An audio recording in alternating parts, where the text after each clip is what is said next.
John Brown went off to war to fight on a foreign shore. His mama sure was proud of him. He stood straight and tall in his uniform and all. His mama's face broke out all in a grin. Oh, son, you look so fine. I'm glad you're a son of mine.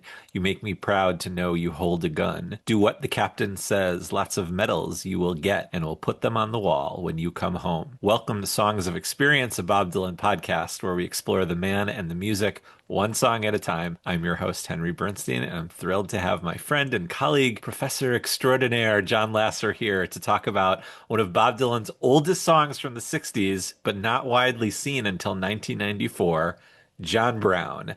Hi, John. Thank you so Hey, much for being here and kicking off MTV Unplugged on the podcast. thanks for having me. I feel like I'm returning the favor because you were a great guest speaker for my Bob Dylan class, talking about Dylan and professional wrestling, which was a hoot. Thank you for doing that. Thank you for having me. That was like the highlight, one of the highlights of my year this year. Like, first of all, doing it and then knowing it in Tulsa and then knowing it was interesting enough to either non-Bob Dylan people or non-wrestling people and then being able to do it again. That was like such a joy for me. Thank you. And the students loved it. Absolutely. I loved at the end, like during the Q&A, there was one kid who was like, I think an actual wrestling fan and I forget what the question was, but it was clear. Yeah, yeah, you get to bring all those fans together under one tent. There you go. Yeah. I mean, it's just I try to keep all of my interests very close, close enough that sometimes they overlap. So, John, I'm sure your students know, your students of your fabulous Bob Dylan class, but could you tell us your Bob Dylan origin story? How did you get into Bob Dylan? Yeah, it's not concise and it's sloppy, It but never is. it happened in the 80s when I was a teenager. I listened to a lot of classic rock radio, and at the time that was mostly 60s music, so I was aware of Bob Dylan. I had a stepdad who I remember coming home with Infidels and being Hmm. really excited. Bob Dylan has a new album, and I was kind of curious about that. But on a whim, I bought Bob Dylan's Greatest Hits Volume 1 on compact disc, and I was just immediately drawn to it. And I thought, I've got to learn more about this guy. But it was pre-internet, so we didn't have podcasts, we didn't have Expecting Rain. You were on your own to find books at the library or magazines. But over time, I started going to see him live and buying more albums and digging in. And then the internet was really what did it for me because I could connect with other Dylan fans and deep dive into lyrics and more history. Thanks to Carl and Expecting Rain Yes. for really providing the big hook there. So I got into the Dylan pool and was world champion one year, which was very Whoa, exciting. that's amazing. What year was that? I think it was around '02, something like that, after Love and Theft. Wow. So for folks that don't know, the Never-Ending Pool is a game where, and it's been going on for years, where you guess the songs before the tour that Bob is going to play on the tour, and you get a point or 3 points or 10 points based on how rare or unlikely the song is. So if like, it was like Arrow when he was playing Blowing in the Wind, you would get like 1 point for Blowing in the Wind. But if you played like John Brown, maybe you'd get like 8 points or something. Wow. Yeah. So you got the the O2 championship. I That's did, and this was the incredible. first incarnation of the pool. So it wasn't the Oh Never Ending wow. Pool before. It was called Dylan Pool. Dylan A Pool. guy Okay. named Arthur from British Columbia had set it up, and it was amazing because I won. And then people started saying, "What's your address? We want to send you something." And I was getting all these bootleg CDs in the mail from all over the world, and it was great. Wow. I didn't realize we were with Dylan Pool royalty here, John. Oh yeah, and then around that time, Dylan came to Austin, and we had a meet up at my house afterwards, and many of the people you know were there. So Michael Glover Smith was there, Kate was there. It was really cool to like connect with other Dylan fans that way. So the internet's imperfect, but it sure has been good at bringing us together.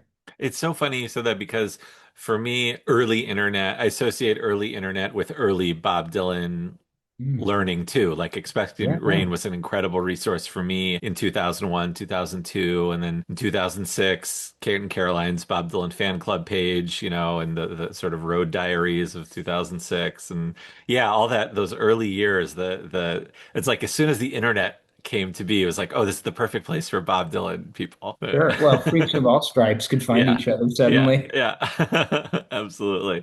Yeah, so So that's the yeah, story. that's great. And you've just been on that road ever since. Yeah, and then a couple of years ago, my wife said, I'm a psychologist, and most of my teaching at the university has been in psychology. She said, you love Bob Dylan, you listen to him every day, you talk about him all the time. Why aren't you teaching a Dylan class? Why aren't you doing Dylan scholarship and doing research and publishing?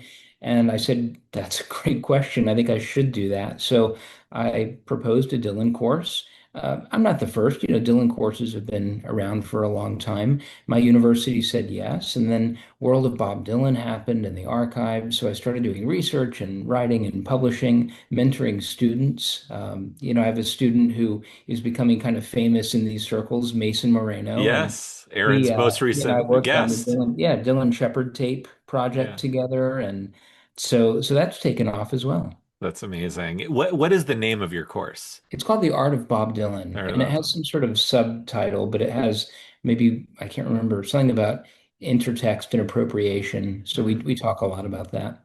That's great. That's great. Yeah. Well, we have a lot of really good lyrics to get into. This Do. song goes at warp speed, but it is quite a lengthy song. Plus, Mhm. we have multiple versions. But before that, some statistics. So, John Brown was originally recorded in February 1963 at Broadside Records in New York City and was released on the Folkways compilation album Broadside Ballads Volume 1 in August of the same year under Bob Dylan's pseudonym Blind Boy Grunt. It was, of course, released.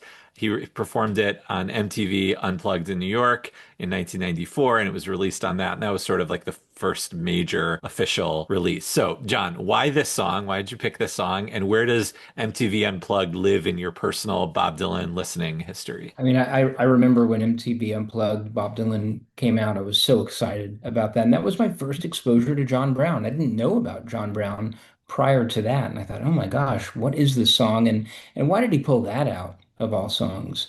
And everyone wants to get inside his head and think, oh, he when he got that Lifetime Achievement Award from the Grammys, we were at war and he did Masters of War, but we're always at war, aren't we? I mean, Right. there's always Right. these songs, they can feel so specific to a time, but they're timeless. Right. So, why John Brown for this? I wanted to give attention to a song that deserves more attention. Mhm. It's sort of a hidden deep cut, and that's my interest in it. And I use it in teaching. So I have Mm. prepared content too because I've thought a lot about it. I think it's similar to some other anti-war poems that predate the song. And not to say that Dylan was appropriating from those necessarily, but we know that he's a reader Yeah. and he spends a lot of time in books and with poetry. And surely that stuff has infiltrated his mind. Absolutely. Yeah. I mean, so for me, I had this similar experience. I definitely never heard this song until MTV Unplugged. And MTV Unplugged was an early album for me when I was getting into Bob Dylan in 2000, 2001, because it was a live album. I was like, great, I'll buy that, and like, same thing. What is this song? And I remember the imagery being so vivid and so straightforward that unlike sort of later 60s Mhm. songs that have more imagery and things like this was just like, this is a story that he's telling. This thing happens, then this thing happens, and this person says and I remember flashing back to being in, I don't know, fifth or sixth grade and reading The Red Badge of Courage Mhm. and how vivid that was and how I remember like how horrific the injuries of those soldiers were in there. And it reminded me of, the second half of this song. And I was like, I wondered if if Bob Dylan was inspired by that book. But yeah, it's interesting how it's such like it's just such a vivid song. Yeah, it is a straightforward narrative. There's nothing that's sort of psychedelic about it, where it's Right. like swirling images that could be anything. It's a straightforward narrative, and you think of it as long. I think of it as pretty concise and compact. Like, you've got a beginning, a middle, and an end That's in true. this narrative. But I think that we can mine it for a lot too. There's a whole lot going on there. Well, let's start mining. So those first two stanzas that I Yeah. read, Bob Dylan just plops us right in this world. He gives us the name of the character right away, Mhm. and his mama is clearly the other main character, and we kind of get a sense of what's happening. There's some like nobility to everything and the way she's proud that he's holding a gun. Right. What did you take away from those first two stanzas as Well, we're quite a plopped few into things. this First world? of all, like let's start with his name, right? Who is John Brown? Um, in some ways, that's an everyman kind of name, but there was also that 19th century abolitionist named John Brown, Mm, and I just kind of wonder about that. I'm not going to say anything definitive, but John Brown was against slavery. This John Brown ends up being against war. So mhm. maybe it's a different kind of abolitionist. The other thing is, he went off to war to fight on a foreign shore, but it's non-specific. Right, That's that timelessness of it. right. It's not that he went to Vietnam, right? It's not that he fought in France or Germany. It's just a foreign shore. And in that kind of sticks out to me is like it doesn't matter where he's fighting. All war is bad. Right. And He could be Vietnam when he wrote it, but it also could have been Kuwait and when he performed, and performed that's it right. a couple years after the, Desert Storm. So yeah, Yeah. So I'm glad that it's non-specific. I me think too. it gives that universal appeal. The other thing is we talk about his mother's pride, and it starts off with his mama's face broke out into a grin. We end with his disfigured face. So Hmm. think about these as bookends of the Mm. grinning face at the beginning and the disfigured And face. she can't even look at him later. That's right. Right, right. And what I thought about with her not being able to look at him is Emmett Till. Emmett Till's mother wanted an open casket funeral and Hmm. wanted the world to look at his face to see like this is what racism looks like when you mistreat someone, when you murder someone, when you disfigure someone. So I think it's kind of interesting that Emmett Till's mom wanted people to see the face, but Mm. John Brown's mom couldn't even stand to look at it. Hmm. The word face, by the way, appears 6 times in the song. Is that the most repeated word of like that's not It the might or be. a? Yeah, but I mean, when I started counting, and it surprised Hmm. me because it didn't stand out on a first listen or even a first read. But face, face, face, and that doesn't include references to smile, mouth, eyes, look, and see, which are all in Hmm. there as well. But just the word face Hmm. over and over and over, which I think is kind of interesting. Hmm. Interesting. Anything Yeah. else from those first two? Well, I mean, we're being set up, right? Hmm. It's a setup to say Yeah, like, this is the look, play setting. Yeah. that's right. That's Yeah. right. Look how glorious war is. It's something that you're proud of. It's something that you want the neighbors to know about. It's almost like it enhances her self-worth to have a son who's going off to war, and she wants people to know about this. So we're being built up to be torn down later. And Right. I mean, her pride continues in the third verse. As that yeah. old train pulled out, John's ma began to shout, telling everyone in the neighborhood, that's my son that's about to go. He's a soldier now, you know. She made well sure her neighbors understood. I mean, it's the imagery is so vivid. It's a It is. movie. He's making movies here. Oh yeah, it's cinematic. You can picture the train.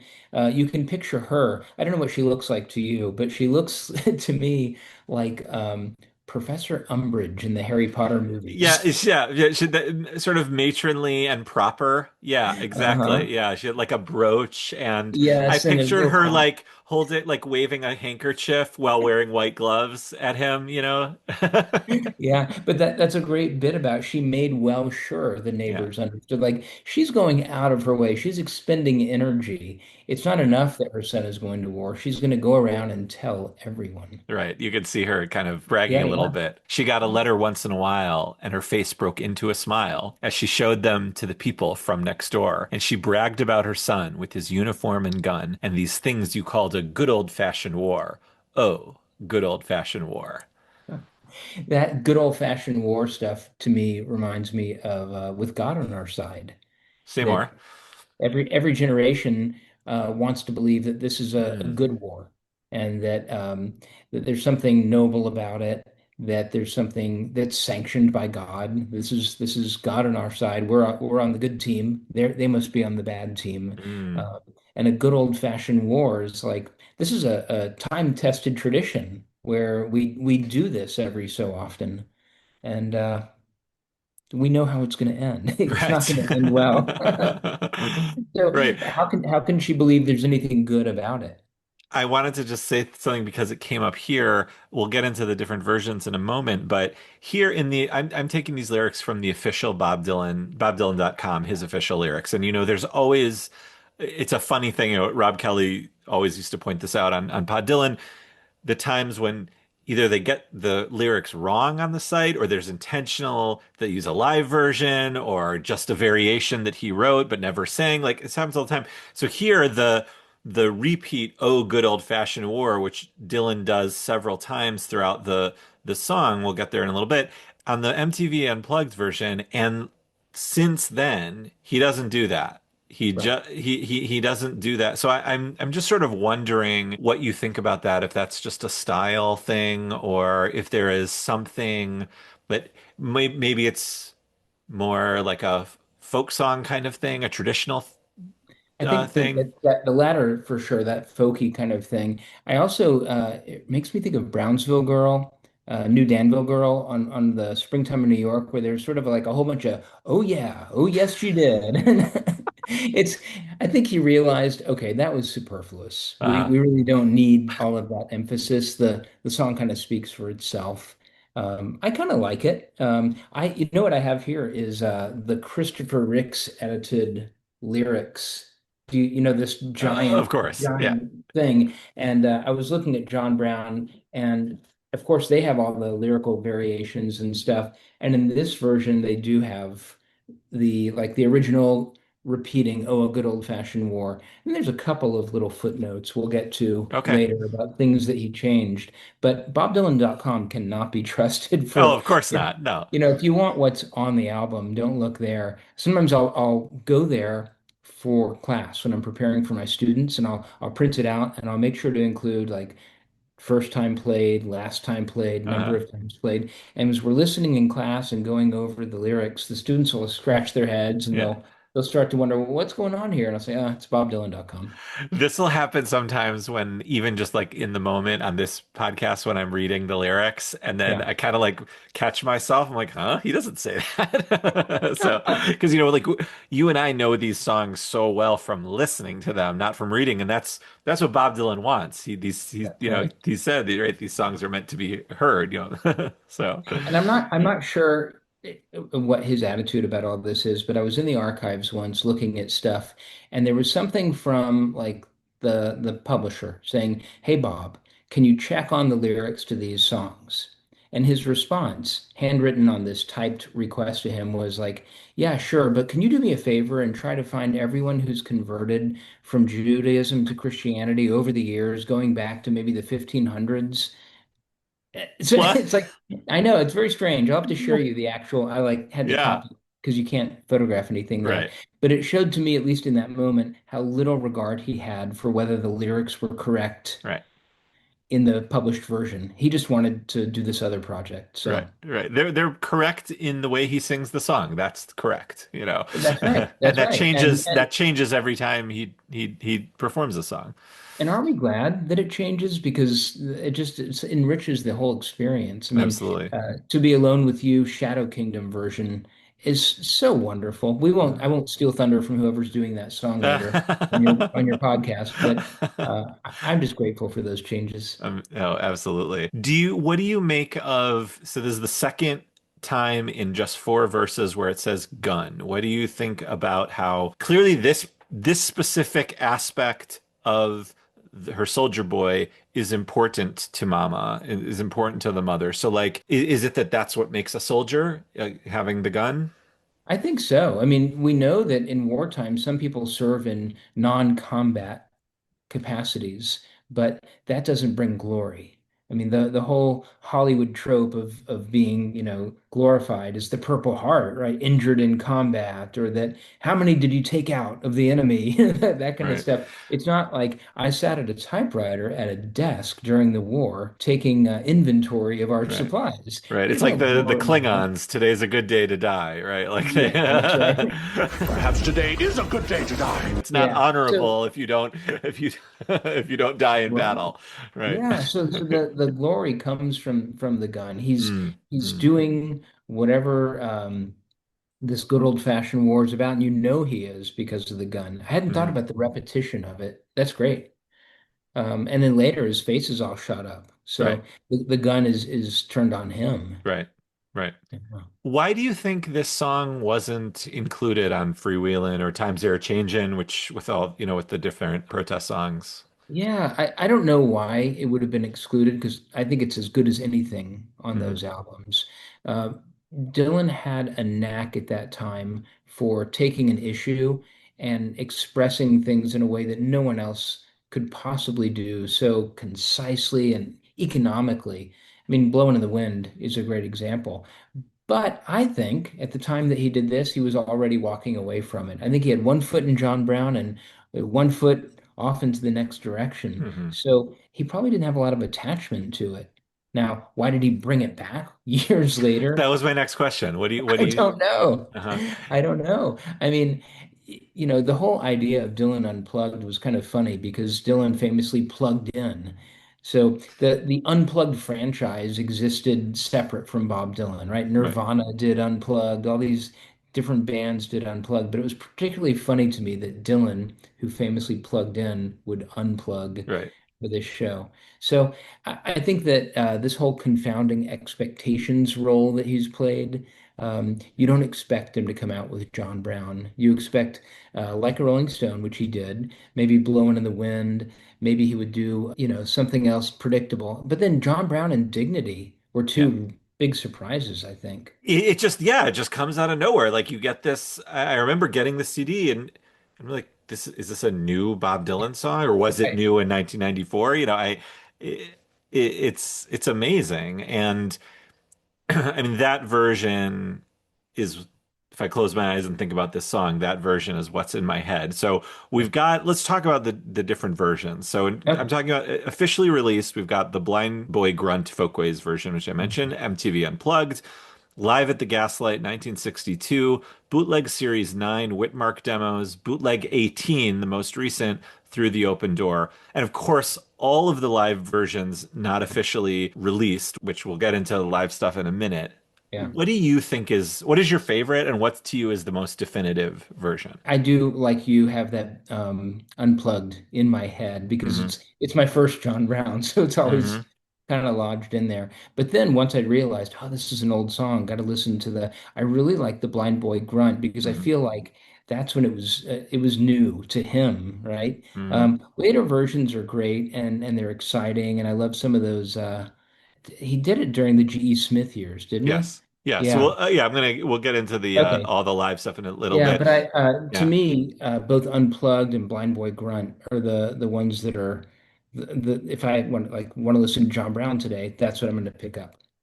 The way he phrases things and sing, I mean, on that 94 version, I just love it. But I want to tell you, in preparing for this episode, John, I was going through all of my many bootlegs and Benny Boy remasters and everything. Mhm. And I found this insane version that I can't get out of my head. It's from Munster, Indiana, October 1st, 2000. It starts really slow with just Bob on guitar and Tony on upright bass playing the bass with a bow. And it just like it hits really hard when the band kicks in. So I want to, if I may, I'd like to play a little Yes, bit yes, for love to you hear right that. now.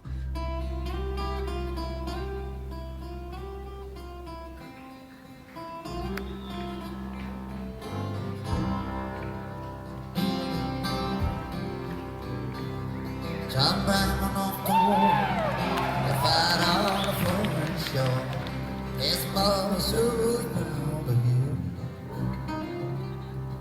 While he stood so straight and tall, in his uniform and all.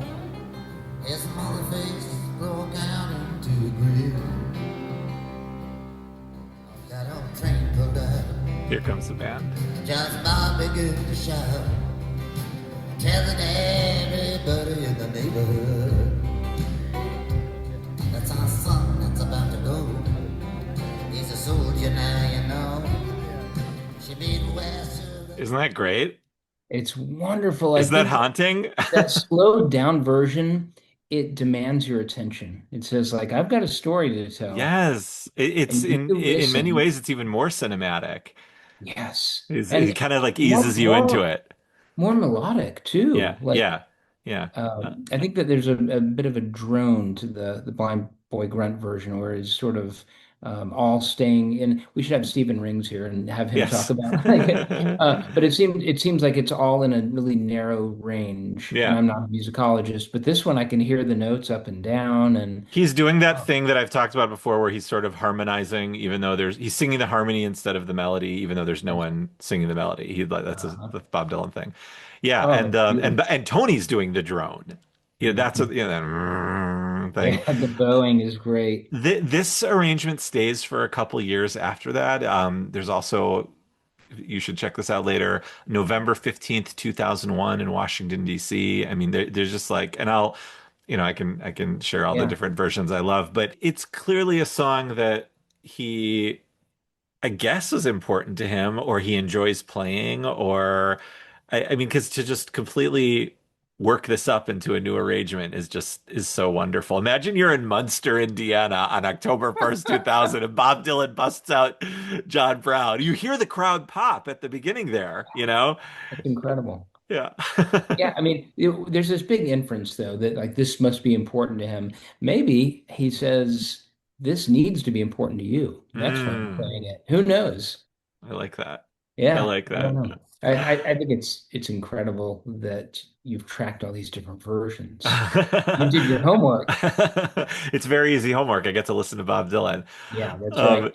so as you were saying, the story now shifts, and now we're in like the middle of the story. Then the letters cease to come for a long time. They did not come. They ceased to come for about 10 months or more.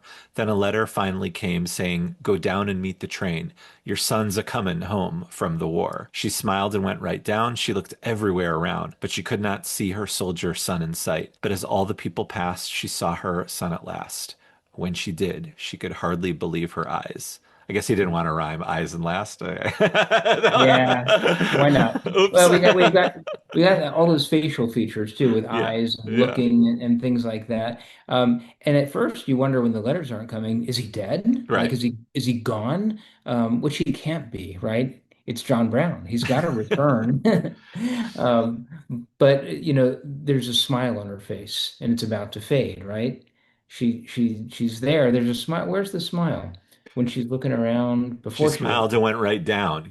yeah, so Because she she's thought she was going to greet her oh, hero son from the war. Yeah. right. And so the letters aren't coming and finally a letter comes, but the letter doesn't tell her your son's been disfigured. It just says go down and meet the train, which is kind of like a chicken shit thing for them to do, right?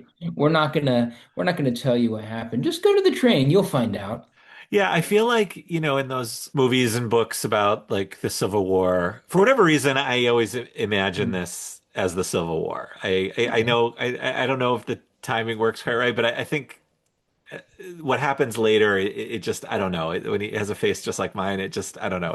Anyway, I always picture them, or even like World War I, World Two, them coming to the door with a letter or something, and it's like then they know he's dead. So maybe like for injury they didn't bother to tell. Yeah, apparently not. At I least don't not in know. this song. Right, that's the thing you see is they knock on the door, and as soon as you open it, you know that your son's dead because there's two soldiers standing at your door, and Right. they look somber, and then they say whatever they say. But here they're saying, just come down and meet the train. That is Okay. sort of a not nice thing to do. And of course, we're joking a little bit. I don't want to make light of this No. very serious thing that has happened to many, many people from the whole world across Yeah. time. So, this is the cliffhanger that he leaves where she could hardly believe her eyes. It's like you have to get to the next verse to find out why she can't believe her eyes. That's right. And then we find out. And then we find out. So this song, John Brown, has been performed a modest yet impressive 169 times, according to bobserve.com. Mhm. First on October 15th, 1962 at the Gaslight, and last on October 30th, 2012 in Broomfield, Colorado. It had not been performed between 1963 and 1987 when the Grateful Dead brought it out of Bob. I guess Jerry liked it, or Yeah. I think the story goes Jerry and Bobby liked it, and you know we're encouraging him to like he hadn't played Queen Jane live until with the Dead. Like there's a bunch of those songs they kind of Mhm. brought out of him. After that, it remained like a special deep cut, but more common at least several times in every decade. So John, have you ever seen Bob Dylan live, and have you ever caught a John Brown? I've seen Bob Dylan live so many times, and I wish that I had kept track. No one told me it's important to keep track. Roberto always So says that, yeah. I just don't know. Do you have But a ballpark of how many times you've seen him? yeah, like 30, which Okay. is, small potatoes compared to some people in our community. I don't drop everything and follow him around. I usually see him when he's in my home state. I don't think I've ever heard it live, although it seems impossible. I haven't committed all that to memory either. After the show, go to Bob Serve and just scroll from like, 1987 up and see how far see Yeah, if that would you're be a at good any of way to those. I'm do it. sure there's a Texas in there. I There, didn't there look, is but a BobServe.BobDylan.com discrepancy. Unsurprisingly, oh, there's Bob Dylan, tons. There's yeah, tons. BobDylan.com Dylan.com says says 170. 170. That's Yeah, right. yeah, So, yeah. yeah. I usually point that out explicitly, and for whatever reason, I was like, forget bobdylan.com. I'm just gonna go with Bobster this time. Yeah, Bobster does a cool thing also where it's specific about TV performance, rehearsal, so you can filter that. But bobdylan.com, I mean, sometimes there are discrepancies where it's like six or seven. Wow. So, Yeah. Close enough for our accounting tonight. close enough. So the cliffhanger picks up. On his face was all shut up, and his hand was all blown off, and he wore a metal brace around his waist. He whispered kind of slow in a voice she did not know, while she couldn't even recognize his face. Oh Lord, not even recognize his face. I mean, that's pretty hard to get through. It couldn't be much worse. I mean, to have multiple parts of your body disfigured by this. And not only unrecognizable, but his voice doesn't even sound like him. It's like he's another person at this point.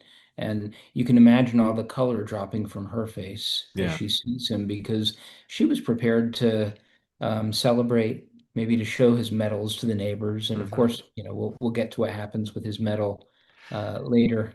There's some But interesting punctuation happening here too. I usually don't pay attention to this kind of stuff, but while she couldn't even recognize his face, exclamation point. And that seems unusual for whoever's doing the lyrics. I mean, again, these are the official lyrics, or Bob, maybe it's Bob, but like to actually put an exclamation, some punctuation to show like that even when reading it, you could see the great surprise, that she we couldn't need even to go to recognize him. Tulsa and look at the handwritten lyrics to Yeah, John Brown and we do. see if he put exclamation marks in there. Because his punctuation is interesting in the handwritten stuff. Hmm. Like Does he do across stuff like that? decades, he does G-D for God Hmm. in his handwritten His stuff. his early Hebrew school training. Yeah, he never lost that habit, it Yeah, seems. So interesting. although I don't think that's how it looks on bobdylan.com for No. weeks out on our site or anything like that. But Yeah, but then even, oh Lord, not even recognize his face. Even or Lord is exclamation point. This part is like it's so vivid how it's shot up, blown off. Like those two things are happening. Like it doesn't even matter what the face exactly looks like. You understand what shot up means. And that's then his right. hand was completely blown off. Like what Mhm. happened to this guy? I And mean, hands are what hold guns. So, when now we have the holding of the gun isn't even possible mm, with a hand blown off. It'd be hard to do a one-handed gun thing. And then the face, again, that bookend, I think, that we start off with her face breaking out into a mm, grin, and then his face being shot up. mm, mm. It's really heartbreaking. One just funny little mental thing that happens to me when I'm listening to this song. So I listened to this CD so much that I wore it down. Remember doing that to CDs? Yes. Yes. And it skipped on metal brace. So in my mind, I just hear, and he wore a metal, wore a metal, wore a metal. And then I'd have to like, skip ahead a little bit. Uh-huh. That's funny. It's, yeah, I can't get that out of my head. I wish I could, but It's like when you have a mixtape and you have a song that comes after another song, and now anytime you hear the first song, you expect that other song to come right after it. totally.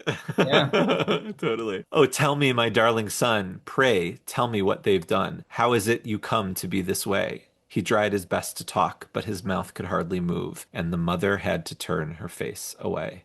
Ugh, Mm, that's yeah. heartbreaking. She can't even look at her own son. And that's really intense because I mean, as a parent, like you'll look at whatever, like the horror stuff that happens, like you've seen it, like once you've seen them Yeah. be born and seen them have an injury and cleaned up all of their bodily fluids, Uh-huh. like but she can't even look at her own son. Do you think Yeah. that's more of a reflection of her or of what happened to him? Are we supposed to understand that like what happened was so horrific even a mother couldn't look at her son, or that she's like so, I don't know, disappointed or callous or No, I think there's the certainly the former. It's so Mhm. horrible, even a mother can't look. But it's also her internal dissonance. I sent him off to do this, essentially. This was me. I was so proud of him. I encouraged him, go do this great thing. And now she's seeing this horrible outcome. She must be cracking inside, knowing that part of her is responsible. And what's her psychological defense? What have they done to you? Right. That's her question. But she's complicit, She did isn't it she? to him. Yeah, She did it. right. Do you Yeah. think she is in that moment? Do you think she's aware of it, or do you think she's like disassociated and Oh, I don't think she's aware. I don't think that she's a self-aware person. I think that's one of her flaws. Mhm. We don't know Mhm. enough about her, but I suspect she's not. So then Yeah. he finally speaks, and even in this voice that she doesn't recognize, he says, "Don't you remember, Ma, when I went off to war? You thought it was the best thing I could do. I was on the battleground. You were home, acting proud. You wasn't there, standing in my shoes." There's a couple like kind of Bob Dylan-y things here that I love. Uh-huh. He rhymes Ma with war, you know. Don't Right. you remember Ma when I went off to war? I Yeah. love that. Like only Bob Uh-huh. Dylan can do stuff like that. I They're love that. rhyme-ish. Yeah, yeah, rhyming adjacent. And um and the kind of meter of I was on the battleground, you were home, acting proud. Acting proud is almost syncopated. It's like kind of on the backbeat a little bit. It's Yeah. and the way it's written out, it's written as you were home dot dot dot acting proud. So some more interesting punctuation there. It's an odd phrase too, acting proud. It just occurred to me, Oh, you're either proud or you're not. But acting proud uh, suggests that it's contrived. There's something artificial about it. do you think maybe it mean like he was aware of his mother going, from door to door into It church, could say be. It could be acting that, proud, like yeah. It could maybe. be that Dylan needed more syllables. I think so. I mean, he Yeah. he put in a dot dot dot, and the way he Yeah. sings it, I think he was, yeah. So I'm surprised it didn't say acting up proud or something. Yeah, right. But it is, I Yeah, mean, acting proud. I think that she was proud of him because she really believed that this was a good cause and that right. he was doing a good thing and she was wanted people to know. But it's kind of a funny phrase, acting proud. John, before we get to kind of the final act of this Yeah. song, you told me offline that you had some poetry you Yes. wanted to share. So I want to get to that because I imagine some of it must lead to stuff we've already covered before we It's forget. actually it comes a little bit next verse. Oh, great. So All right. Well, then let's get into the next verse. yeah. All right. Oh, I thought when I was there, God, what am I doing here? I'm a trying to kill somebody or die trying. But the thing that scared me most was when my enemy came close and I saw that his face looked just like mine. Oh, Lord, just like mine. That's the moment. I mean, It's so chilling this too. is the climax of the That's of the right. And film. to see like your humanity in the enemy. and to see yourself in him. So when I first heard that, I thought of this poem I was made to memorize in seventh grade called The Man He Killed by Thomas Hardy, written Mhm. in 1902. So it's really short, and I'll kind of do it quickly, but um, I I was made to memorize it then. I have not committed it to memory all these years, but it goes like this. Had he and I but met by some old ancient inn, we should have sat us down to wet right many a nipperkin, but ranged as infantry and staring face to face, I shot at him as he at me and killed him in his place. I shot him dead because he was my foe. Just so my foe, of course he was. That's clear enough, although he thought he'd list perhaps offhand like just as I was out of work had sold his traps, no other reason why. Yes, quaint and curious war is. You shoot a fellow down, you'd treat if met where any bar is, or help to half a crown. Mm. So 1902, pre-World War One, Yeah, Thomas Hardy is recognizing that it's so weird that this guy, a guy you'd buy a beer for him if you met him in a bar, but because you're on opposite sides of this battle line, you're going to kill him. right, And right. I connected that to John Brown immediately. Did you think about that? Have you like been hanging on to this all these years, or did you like have like a flash when you were preparing for this episode? Like, oh my God, No, that poem. I had this great English teacher in seventh grade, and he taught me a love of poetry, and those things have always they're in my head, Hmm. actively so. Like I think Hmm. about them all the time. Hmm. So when I heard John Brown, I was like, oh, that's like the man he killed. And then the other poem from that middle school experience was Dulce et decorum est. Do you know that one? Hmm. Hmm. Wilfred Owen. It's a World War One poem, Hmm. and it basically has some very like vivid, horrible war stuff, like watch the white eyes writhing in his face. If you could hear the jolt, the blood come gargling from his lungs, that kind of stuff. But it says, don't tell, if you could experience that, then you wouldn't tell children the lie, how sweet it is to die for one's country. And that's the mother's lie in John Brown, Right. that it's a good old-fashioned war, that it's the right thing to do. And she gets this sort of wake-up call in the end Hmm. that it's not sweet and fitting to be maimed or die for one's country. Hmm. So these two, early 20th century poems, I think, are, John Brown's part of that tradition Do you of writing think about war. do you think that Bob Dylan knew those poems and was influenced by them? I suspect he did. Hmm. I think so. That first one especially, I can't. I mean, even the way you were reading it, you could sing it to the tune of You John could. Brown. Yeah, I'll share it with you. I'll Okay, share it with please you. do. Yeah, yeah, and Um, and they're both really you read them and how could you not see like how foolish war is? And yet yeah, here we are again. yeah, yeah. How many times Hmm. have we said that, right? How many, Yeah. how many times, right? So we know he went to a foreign war. So that I think this was the part that always like really one of the parts that really always stuck out to me was that the intentionality of putting the foreign war piece at the beginning, that could be a throwaway piece of information. Like it Sure. actually doesn't, I guess then this wouldn't be the Civil War. I don't know why. I Okay, always that's I right. always pictured the Civil War, but whatever. Maybe I mean I guess the South was a foreign land to the Right, Northerners. right. But anyway, he drops that in there, the foreign land. Let's say he went overseas and then coming back here that seeing that a person so far away had your exact face that like we're all so different that the assumption that going to a foreign land means that people look different than you. And Sure. Bob Dylan in 1962 is saying that's not the case. Your brother, your sister could be in a foreign land and be careful what you do to them. They might look just like you. Right. But maybe if we kind of stretch it a little bit, because, think about Vietnam, think about World War II, there's so much othering that goes Yeah. on. And these horrible names that we come up for with the enemy, calling, I Hmm. won't repeat them, but Yeah. the things that we say. And maybe he doesn't mean that he looked in the enemy's eyes and he literally looked just like me, but he saw his humanity He's Mm. like he is just like me, even if these surface characteristics are Right. different. Yeah, I always read it as both like it could be literal, like the Yeah, sort of dramatic uh version of this is that he sees a guy who looks, it's like Spock with a goatee, right? Like right, right. it's just He's looking in the mirror, yeah, right? Or yeah. he sees his face in the enemy's uniform, Right, that kind of right. thing. But I guess the version you're saying also always worked for me in that he saw a 20-year-old kid or whatever, 18-year-old kid. Like he saw who is scared out of his wits. I mean, the sameness, the experience was what was the twin experience for them. That's right. And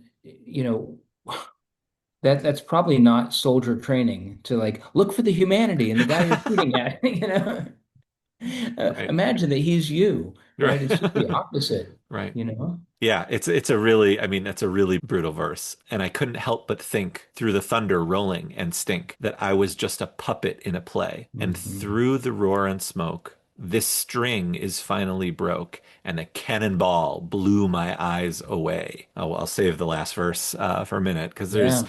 There's at a this lot point there. there's a lot there, and I feel like I don't really think about this verse a lot because like the previous verse is the climax, and then the next verse is like the finale, and but this transitional verse here is brutal because you're getting all the sense memories that he's getting, you're the smell, the look, and then the realization that he's having of being just a puppet in a play. Like it all becomes clear in this moment. Uh-huh. And this is from the same era as only a pawn in their game. So a puppet, a pawn, they're forces beyond my control. I'm I'm really just being used here. Hmm. And I'm a puppet. That thunder rolling and stink makes me think of Rolling Thunder, of course. But that's a variation. Thunder rolling That's stink. very interesting. Wow, that I actually never thought Yeah, of that. Of course, Rolling Thunder, it reminds me of Rolling Thunder, but I never thought of that sure. idea that Bob's been kicking around that phrase since Yeah. 1962. So the lyrics here are through the thunder sound and stink in the official Christopher Ricks edited version. Say it And again. then through the thunder sound and Uh, stink. uh-huh. And then MTV becomes through the thunder rolling and stink. So it's kind of they combined two of the versions for the official lyrics because they have those repeats of the and then they also have the Thunder Rolling Yeah. Stink. It's a Yeah. kind of it's I mean it's a crazy phrase. Like I've never only Bob Dylan would think about putting those words together through the thunder rolling and stink. Like hear the thunder, see smell the smell.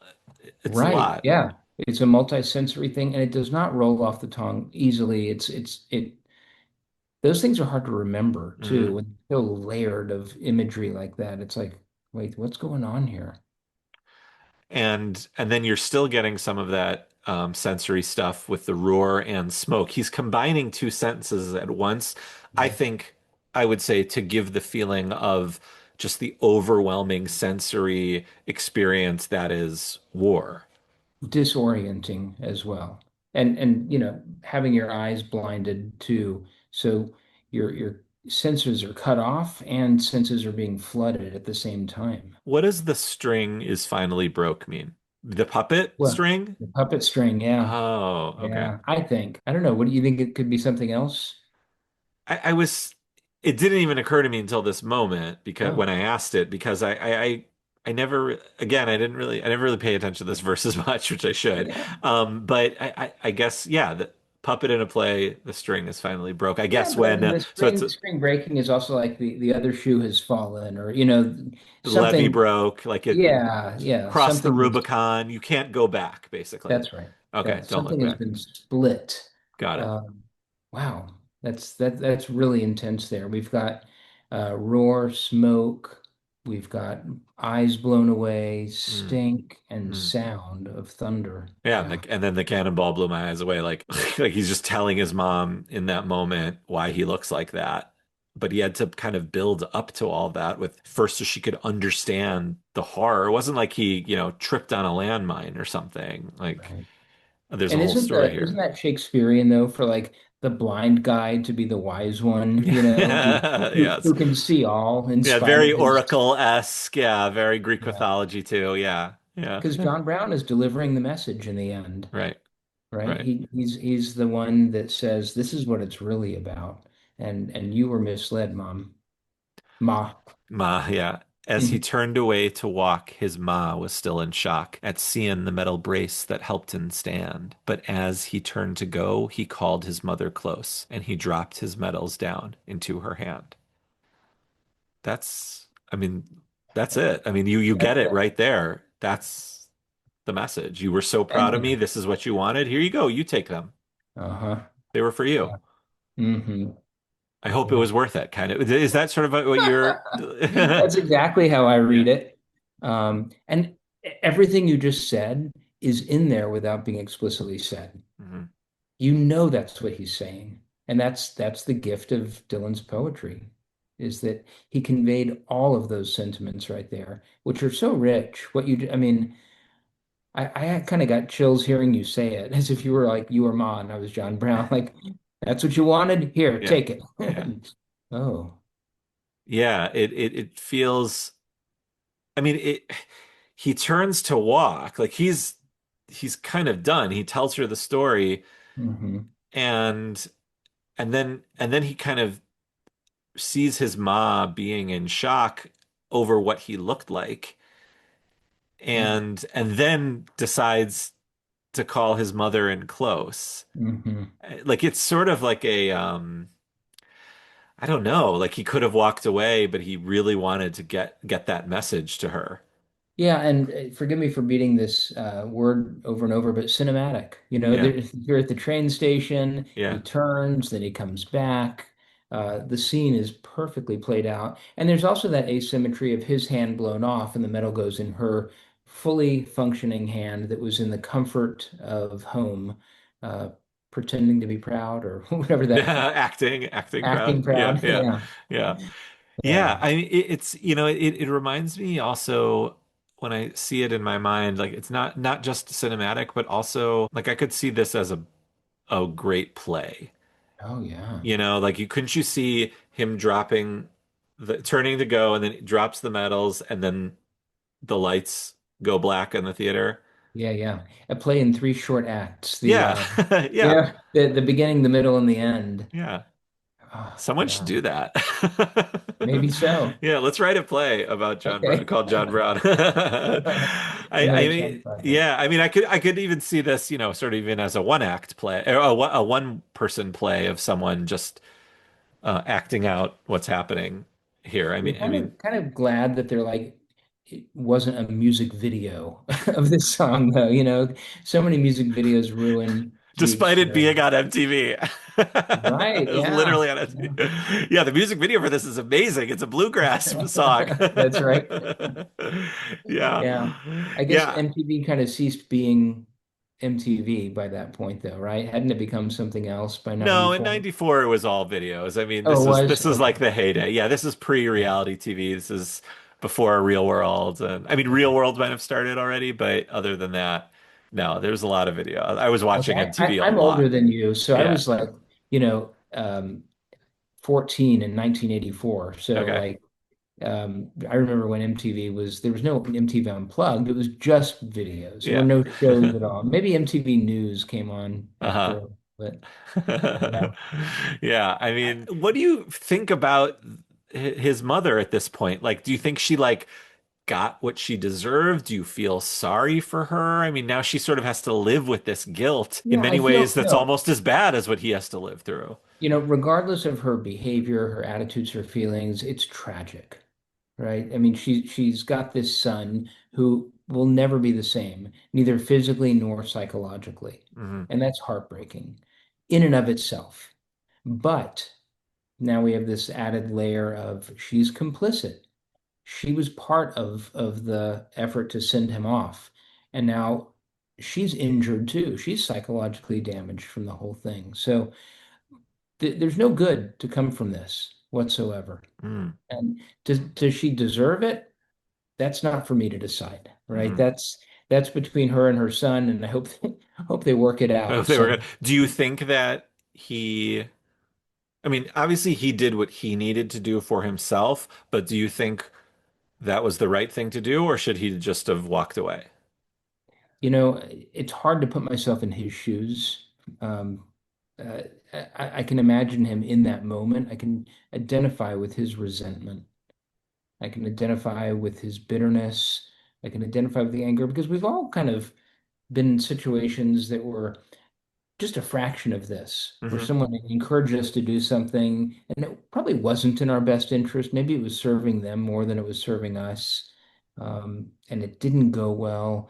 And you wonder, were you looking out for me all along, or were you just trying to score points with the neighbors or whatever? Hmm. So I think that he's human and we can't really expect much of him at this point. Would his better self have said, I know that you love me, Mom, and you never would have wanted this? But that doesn't sound like the ending to the song. That wouldn't happen in this song, would it? Right. This is not a happy ending song.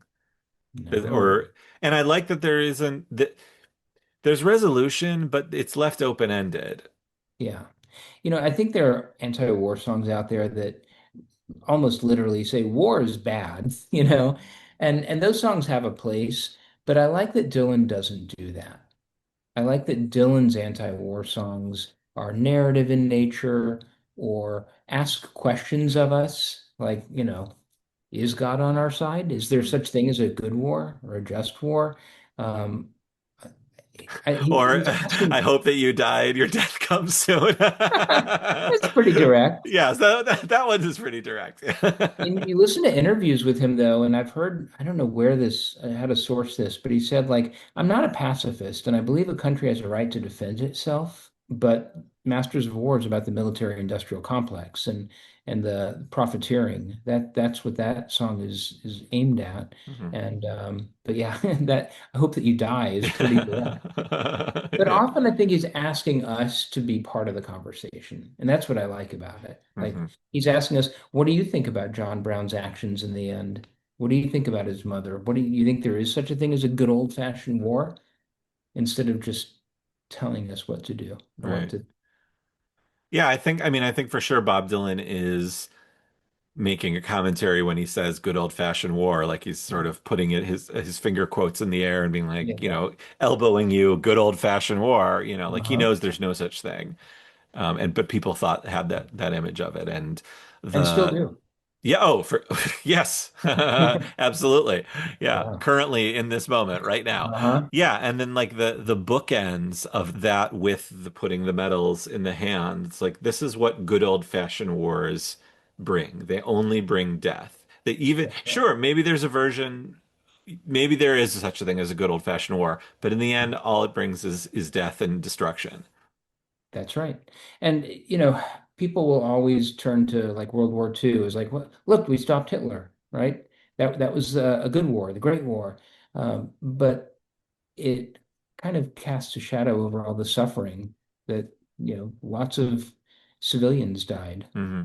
lives were destroyed, Hmm. um, in spite of that. So I think he didn't want to have all the answers. He didn't want to be the prophet, Right. and he wanted us to think about it. And this song does a really good job with that. Did you ever see one of the Oscar nominated animated shorts a few years, 2 years ago, I think? It was co-written by Sean Lennon, and I think it Mm. was called War is Over. And it was Okay. basically an animated film where there are these two soldiers on opposite sides, and they're sending each other messages, and they're playing chess over, like they're sending them in carrier with carrier pigeons, like knight to rook four, and then the other way. Uh-huh. And it has a happier ending, but there are moments where like they're seeing each other, like they have the same face. They're two young soldiers playing chess with each other in different places. And like when I saw this film a few years ago, I was like, this song like just popped into my head. That image of them seeing the face Oh, just yeah. like mine. So Yeah, you should yeah. check that out. I will. I just made a note to look it up. That sounds great. Yeah, it will come up. Google will know to put if you put Okay. in those things, War is Over, Sean Lennon, Oscar nominated short, that'll Okay. all come I'll look it together. up. Thanks for the tip. Yeah. John, is there anything else you want to say about John Brown, about Bob Dylan in general? I just want to say I love what you're doing song by song. I love that you do your homework and that you bring on fun guests. And I think that you're a real treasure in the community, and I'm Thank grateful. you. Thank you, Yeah. John. The feeling is definitely mutual. I really admire you and I consider you a mentor and friend at this Oh, point. I'm so glad we finally got to meet in person, yeah. waiting for the bathroom and in Tulsa, Oklahoma. Kane's Ballroom. Yeah. Yeah. And then I was so moved and honored that you came to my talk and sat in the front row and took notes and It then was had me great. back It in your was so much class. fun. And we'll have to do it again at World of Bob Dylan 27. Is that when the next 27 one for is? sure. Yeah. Yeah. Yeah, absolutely. Do you have So something in the yeah. works? Do you have a plan for next time? I have two ideas. One is an expansion of the wrestling thing. I want to see if I can like somehow get myself onto the keynote slot, the Scott Warmoth slot, and like expand it. He very kindly said that this subject is worthy of that and Mhm. that I Great. should do that. I also have another thing I'm kicking around that's also personal. I have like a Chicago thing I'm kicking around. So Okay. I don't know. So I will be there and I want to present. I just I need another like 6 months to figure out what that is. Understood. Yeah. How about you? Yeah, I have a couple of ideas. Right. One of them is I'm doing research now, and in fact, if any of your podcast watchers, listeners are interested, I'm interviewing people that dress like Bob Dylan for Oh, oh yeah, you're presentation. supposed to interview me. I dress like him twice. That's right. Bob Didn't Dylan cosplay. So didn't I we'll do send you that the interview. picture? I would love, yeah, you sent me a couple of Halloween Yeah, pictures. yeah. Yeah. So I've had a lot of fun with that. And if I can get to the point where I can transcribe all the interviews and analyze them and find these themes, that would be a lot of fun. And then I told Erin on her podcast, I have this idea about Bob Dylan and names, Mhm. the rich man without any name and Joker Man, and what Mm, it means to be nameless or to have a different name. Henry Porter, his real, mm. the only thing we know about Henry Porter is that his name wasn't Henry Porter. So Dylan and names is sort of my next project, I think. We'll see if that takes shape. Okay, yeah. Well, cosplayers out there, please reach out to John. If you do that presentation, I will come to it dressed as Bob Dylan in That'd be cosplay. fantastic. Okay. I'll Sounds like a pack, dare. I'll pack my Bob Dylan costume because I'm wearing my Bob Dylan mask. Right. Okay, right. Where can folks find you if they want to reach out to you? And is there anything Oh, else you want to sure. plug? On Instagram at Teaching Bob Dylan. Great, that's easy to find. Yeah. Awesome. All right. Well, before I let you go, I have an exit question for you.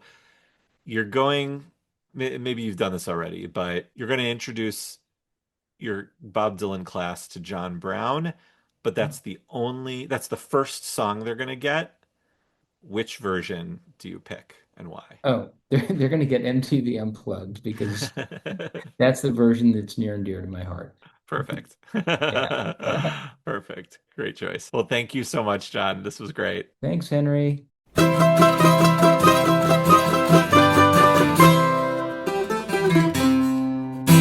Thank you so much for listening and watching. Look for the next episode on the 15th day of the month in all of your podcast feeds. If you're subscribing to Apple Podcasts, please take a moment and give us a rating or review. It's the best way to spread the word about the show. For a video version of the podcast, please subscribe to our YouTube channel at Songs of Bob Dylan. You can, of course, email us at songsofbobdylan@gmail.com. Thank you to my friend and mentor, Rob Kelly, for designing our fabulous logo, and to my mandolin teacher, Mark Mitchell, from the Old Town School of Folk Music in Chicago, for teaching me how to play the intro and the outro. If you'd like to help support the cost of hosting my podcasts, go to patreon.com/gonzo3249. For $5, I'll show my gratitude by giving you a shout out. So thank you to Rob Kelly, Joachim Meckel, Roberta Rakove, Matt Simonson, Christopher Vani. For $10, I'll send you a surprise piece of vintage Bob Dylan merch. So thank you to the girl from the North Country, Katie Sorovic. Speaking of merch, I have a store. Lots of fun stickers, shirts, hats, and other goodies for you. So check it out at henryjbernstein.com. Thank you to my Substack subscribers, Mark Godfrey, Linda Maltzby, Nancy Cobb. You can check that out at henrybernstein.substack.com. Truly, I love you all. Thank you again, and see you next time.